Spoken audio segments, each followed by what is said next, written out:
Hello and welcome to Saki Tech. So this video is about a series of network troubleshooting tools that you can use in command prompt to troubleshoot your network and get some information on your network. So in this video we're going to go over 4 commands: the ipconfig command, the nslookup command, the ping command, and the trace RT, the trace route command. So let's start with ipconfig for now. Okay, so the first command that I want to go over is the ipconfig command. The ipconfig command is a very common and very useful tool. It displays the current information about your network. So it will give you basic information such as your IP address for the computer that you're stationed on. It will give you the IP address of your router. It will tell you where your DNS servers is, where your DHCP servers are. So let's type in the basic ipconfig command to start. And usually your local area connection is called the Ethernet adapter local area connection. So this is the connection where you plug in your network cable. The RJ45 network cable connects to the jack behind your computer, and this is the information pertaining to that connection. Anyway, you can get your IP address on this screen, which is 192.168.1.10. It's also called the IPv4 address. You can get your subnet mask right here, and you can get your default gateway address here. The default gateway is your router. So now I know the IP address for my router by looking at this screen. As you can see, you don't get much information about your local area connection here. So what I'll do is I'll clear the screen, type in CLS to clear the screen, and type in ipconfig/all to get more in-depth information about your local area connection. Press enter, and let's go back up to the Ethernet adapter local area connection. This time, as you can see, there's much more information present. The IP address is still here, the subnet mask is still here, the router address is still here, but this time you can also see where is your DHCP server. In my case, as you can tell, the IP address is the same as the router address. That means that my DHCP server is currently residing on the router. And then your DNS server, my DNS server is also 192.168.1.1. It's the same as my router address. That means my DNS server is also on my router. So you can see how this tool is helpful in troubleshooting and information gathering.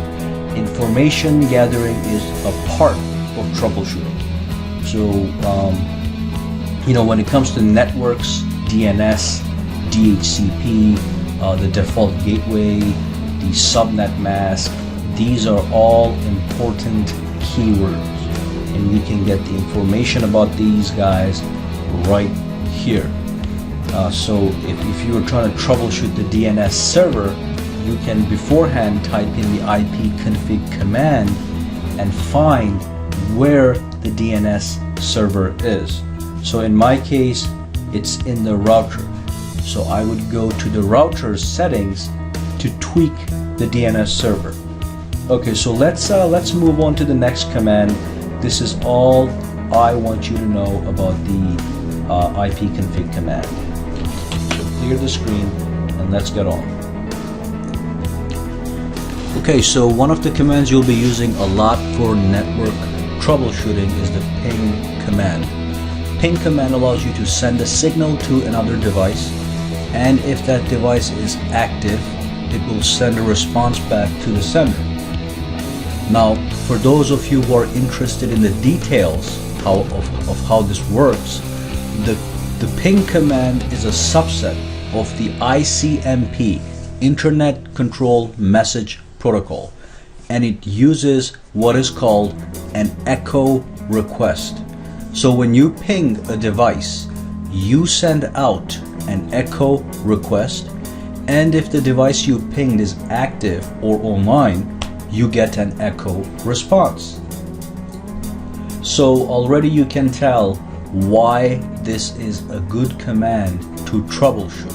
So for example, if your router is down and you try to ping it and you get no response, then you know that the router is what is giving you problems.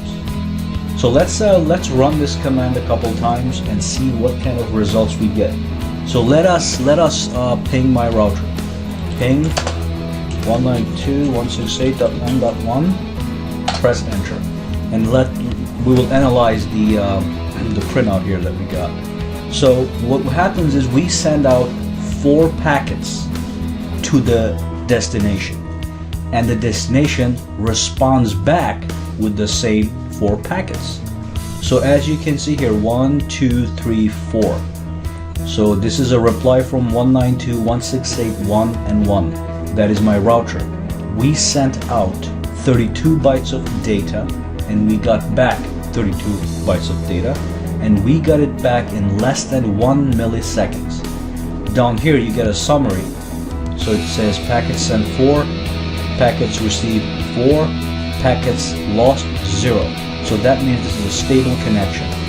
And then there's some statistics here that is not important. So this is how the ping command works. It sends out an echo request using data packets of minuscule size. And then you get a response, and you know that the other device is actually alive. So let us ping Google, www.google.com, and see what happens. So we got a similar printout. Let me just bring this to the top.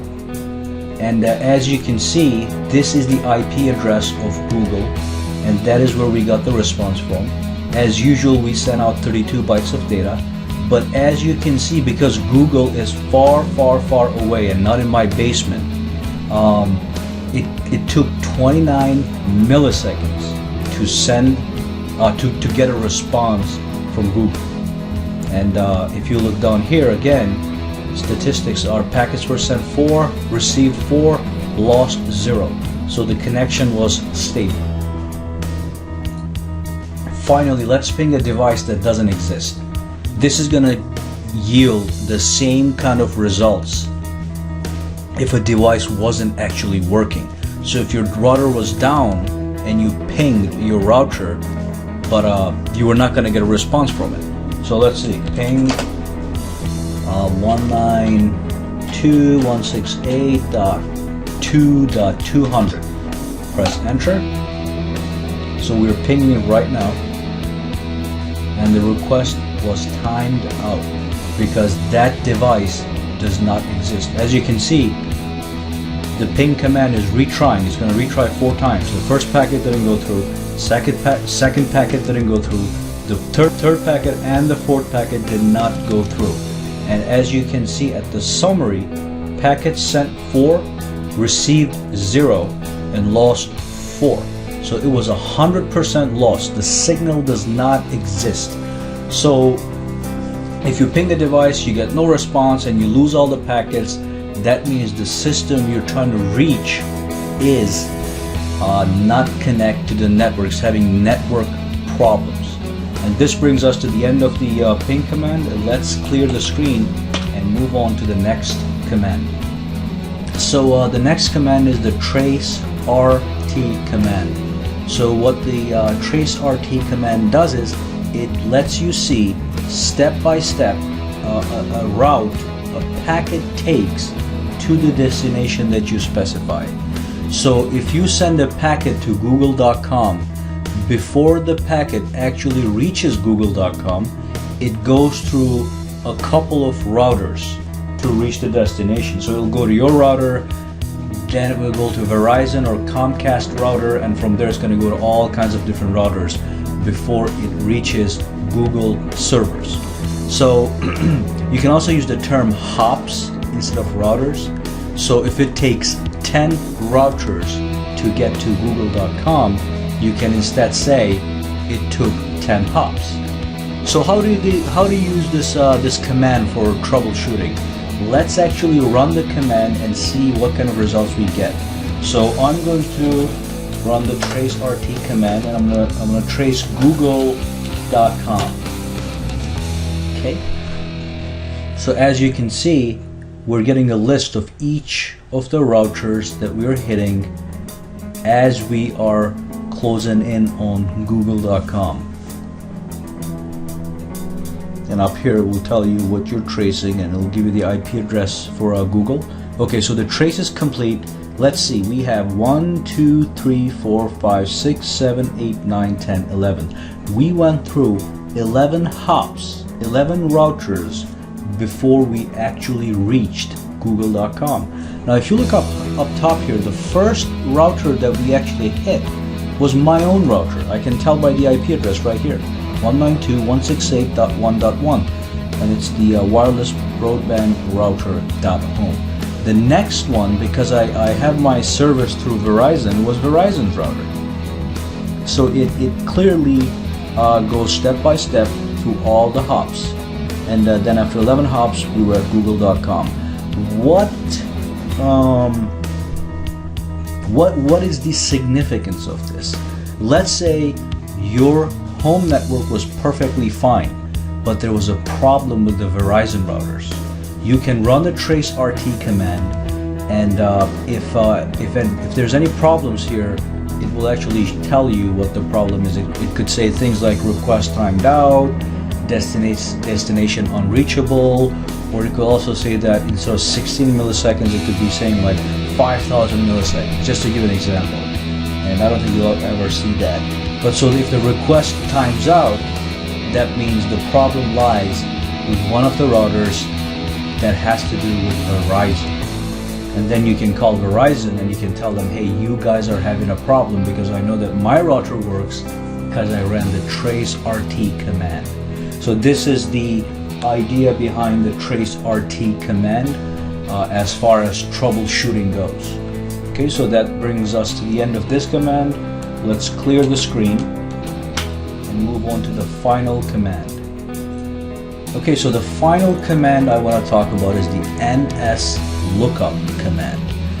This command will fetch the DNS records for a given domain name or an IP address.